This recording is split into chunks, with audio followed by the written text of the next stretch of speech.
Dari Atus. Konon katanya Nabi Musa itu pernah komplain atau minta konfirmasi kepada Nabi di hari akhir sana.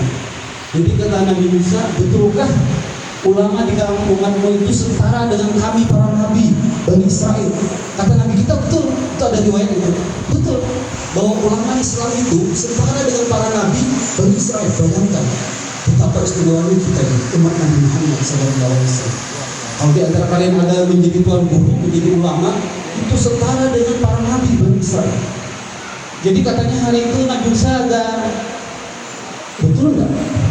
Kata Nabi betul.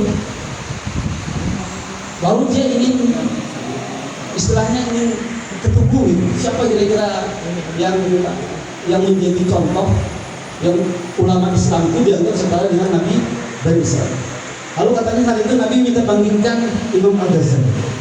Jadi di hari itu katanya Al-Ghazali datang berhadapan dengan Nabi Musa.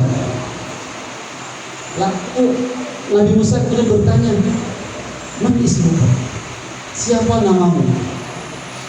Lalu Imam Al-Ghazali kemudian menjawab, "Ana Muhammad bin Ahmad Al-Ghazali Ad-Dusi."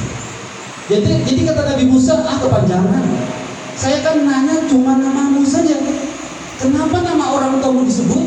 Kenapa nama kakekmu disebut? Bahkan nisbah pun disebut. Kepanjangan kata Nabi Musa. Tapi kemudian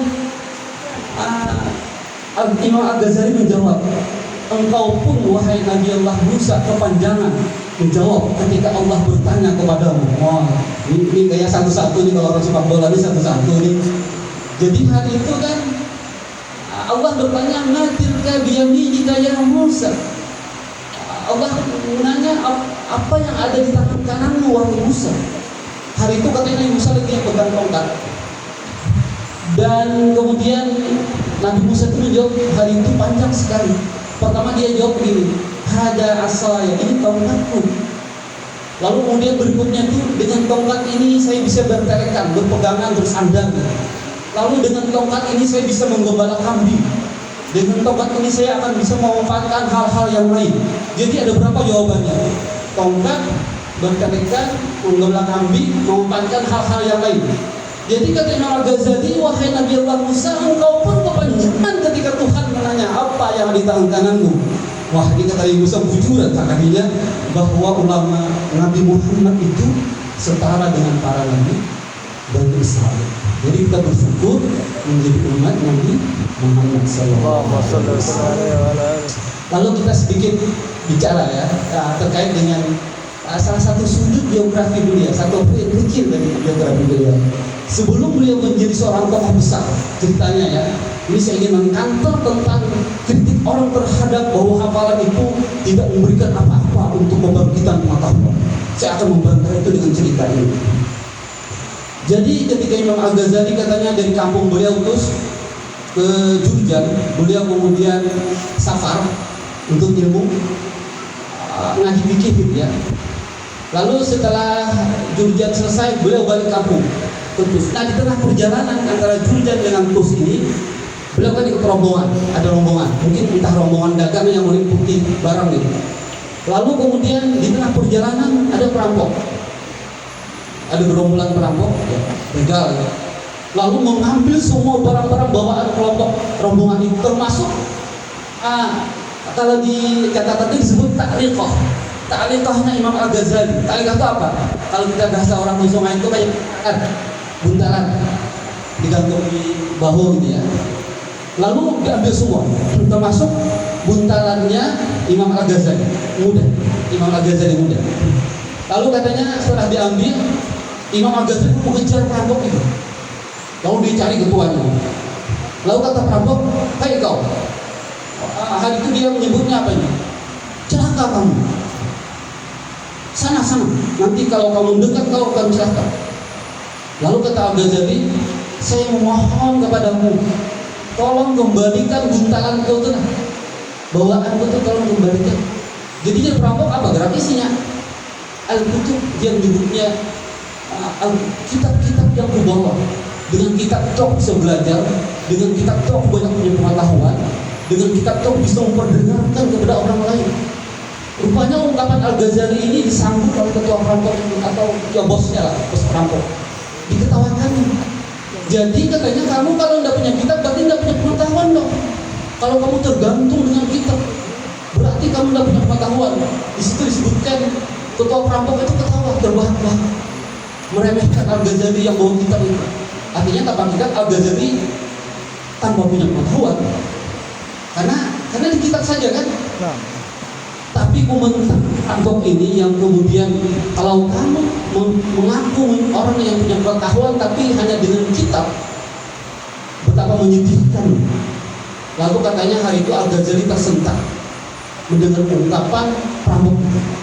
Maka ada ungkapan terakhir yang saya ingat ya dari Imam Al-Ghazali, tolong kembalikan buntalan bodor kalian ke sini kitab saja, jadi tidak ada manfaat juga untuk perampokan kitab-kitab itu. Lalu ketua perampok itu kemudian saya kembalikan ke Al-Ghazali. Nah setelah dapat kitab itu, sampai beliau di kampung, beliau cerita, lalu beliau mengungkapkan begini, ada kalimat, hada mustantikun, orang yang mengucap ini, maksudnya perampok tadi, hada mustantikun, orang yang mengucap ini, antakahullah, Allah meminjam ungkapan perampok tadi, bercakap-cakap ya, liyursyidani bibi amri.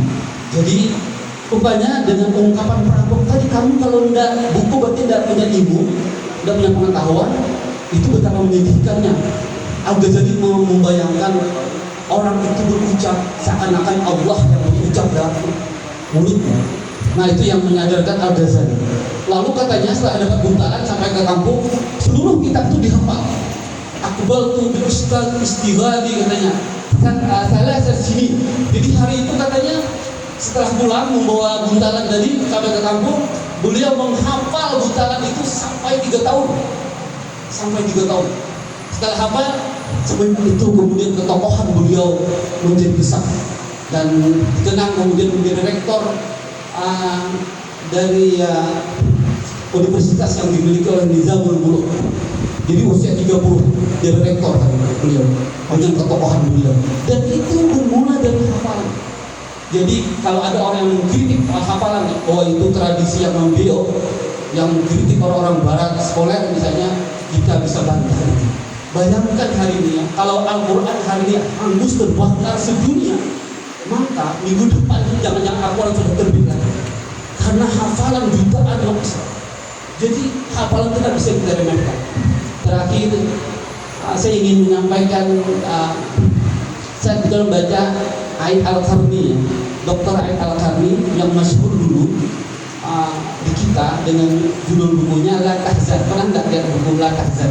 Pernah ya? Itu yang pertama, itu kemudian masyhur sekali. Lalu beliau mengarang Muhammad Mulhimul Alam. Itu kemudian diterjemahkan menjadi sang inspirator dunia. Nah, lalu ada judul buku Al-Asyik. Saya akan kasih ya. Nah, bukunya Al-Asyik. Nah, saya mengutip 2 ungkapan yang pendek sekali. Yang pertama dia katakan begini, baitun bila maqbaratin makbarah. Rumah tanpa ada perpustakaan di dalamnya, maksudnya buku-buku dia, itu laksana komplek pemakaman. Saya yakin kalian semua sudah punya buku di rumah. Cuma tinggal banyaknya, kalau lagi lah ada yang 10, ada yang 20, ada yang 30 misalnya. Kalau perlu selemari, kalau S1 itu selemari luar biasa. Baiknya harus ke data saya.